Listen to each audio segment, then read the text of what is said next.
ujeedo wargelin iyo fulinta awaamiirta amniga iyadoo lagu jiro u diyaar garowga qabsoomidda heerarka kala duwan ee doorashooyinka dowladda Jubbaland ayaa waxaa la farayaa dhammaan ciidamada qalabka sida ee Jubbaland waayahay kulanti wanaagsan saaxiibayaal soo dhawaada maxay tahay awaamirta culus ee la duldhigay ciidamada maamulka Jubbaland iyo waliba sidoo kale maxay tahay talaabooyinka culus ee ay hadda ay ku dhawaaqeen maamulka Jubbaland xogtaasi ayaa rabaa inaan halkan kugu la wadaago haddii ay tahay markii ugu horeysay oo ku soo gaaro muuqaalka fadlan noo like garo share garee meel dheerna la gaarsi aragtidiinana qaybta hoose faalada commentiga ayaad inoogu reebi kartaan boggan haddii ay tahay markii ugu horeysay ee aad aragto misna uu ku soo gaaro fadlan kamid noqo saaxiibada sida maalinlaha inoogu taxan wararkeena halkan kala socda mahadsanidin soo dhawaada saaxiibayaal maamulka Jubbaland ayaa waxa ay qaadeen talaabo culus oo ah inay markaasi ay qabanayaan doorasho oo markaasi ay u madax banaan yihiin odayaasha dhaqanka iyo waliba sidoo kale xildhibaanada halkaasi maamulka Jubbaland ayaana sidoo kale awaamir culus dul dhigay ciidamada ammaanka ee ku sugan maamulka Jubbaland in aysan markaasi ku milmin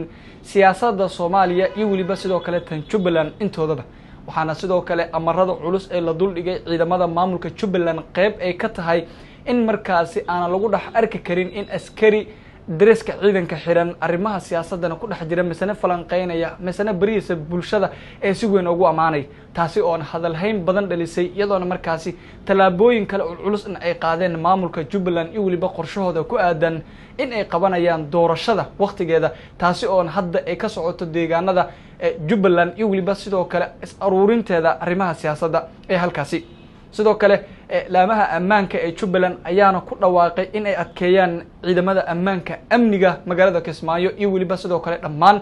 inta deegaan ee markaasi ee doorashadoodu ay ka dhacayso taasi oo ay ku tilmaameen in ay tahay in waqtigan la joogay in la qabto doorasho maadaama ay si weyn ugu soo horjeeseen doorashada qofkii codka ah ee uu madaxweynaha iyo waliba sidoo kale ra'iisul wasaaraha dalka ay si weyn ugu dhawaaqeen taasi oo ay ka biididay Jubbaland ayaana hadda u qalab aruursanaysa misna u tafiixeedanaysa in ay qabsato doorashada waa doorasho dadban ee markaasi ay iyagu dhaxdooda isku dooranayaan waxaana sidoo kale ay sheegeen laamaha ammaanka ee halkaasi in qofka musharaxa ee markaasi rabo in uu xilka madaxtinimo halkaasi u soo sharaxo waa isu soo sharaxo ama isu soo taago ay siinayaan ciidamo hubeysan oo markaasi uu ammaankiisa ilaalinayo aanan la arki karin ciidamo ku dhisan qaab beeleed taasi oo si weyn markaasi ugu soo horjeedaan maamulka Jubbaland oo markaasi ee waqtigan la joogayna loo diraya dadka musharaxiinta ah ee u taagan xilka madaxtinimada ee halkaasi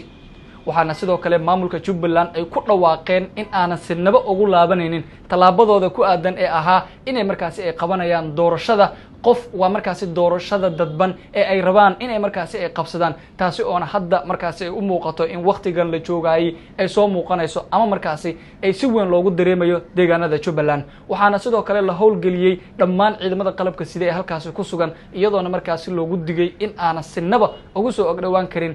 mas'uul markaasi xildoon ah ciidamada markaasi ee maamulka Jubbaland uusan adeegsan kareenin taasi oo hadda u muuqata in dhammaan musharaxiinta halkaasi ay ku tartamayeen misana ay rabto inay u soo tartamaan xilkan madaxtinimo ee halkaasi ay si weyn markaasi ama walwal weyn ay ugu abuuri karto maadaama ciidamada amnigooda ay sugayaan ay siinayaan maamulka Jubbaland iyo waliba gaar ahaan madaxweynaha maamulkaasi tan ayaana noqonaysa midii ugu hadalhaynta badneyd saacadihii ee ugu dambeeyay kadib markii war-saxaafadeedkan ay soo saareen laamaha ammaanka ee Jubbaland iyadoona markaasi ay ku dhawaaqeenba in gebi ahaanba aanan sirna ugu laabanaynin yoolka iyo hadafka ku aadan ee ahaa in doorashada markaasi ay qabsadaan taasi oo u muuqata waqtigan la joogay in Jubbaland si iskeeda ah markaasi Soomaaliya ay ugu dhaxbaxday siyaasadeeda oo markaasi ay doonayso in riyadeeda iyo hadafkeeda kaliya ay ku meel marto dhanka kale laamaha ammaanka ee amarada culus la dul dhigay ayaa u muuqata waqtiga la joogay dhankooda in culeysad kala duwan oo soo fuuli karo iyadoona markaasi ee la arkay waqtigan la joogay in ay tahay xilligii loo baahnaa in dhankooda ay isku soo dhawaadaan laakiin dhammaan ciidamadii ku sugnaa deegaanada Jubbaland iyo waliba sidoo kale tuulooyin kale ee ku gaadaaman ayaa si isku mid ah loo howlgeliyay hal fariin loo wada diray oo ah in aana markaasi musharax misana nabadoon ee raba in xilkaasi wax ka raadiya aanan soo aruursan karin ciidamo beeleedyo isagoo markaasi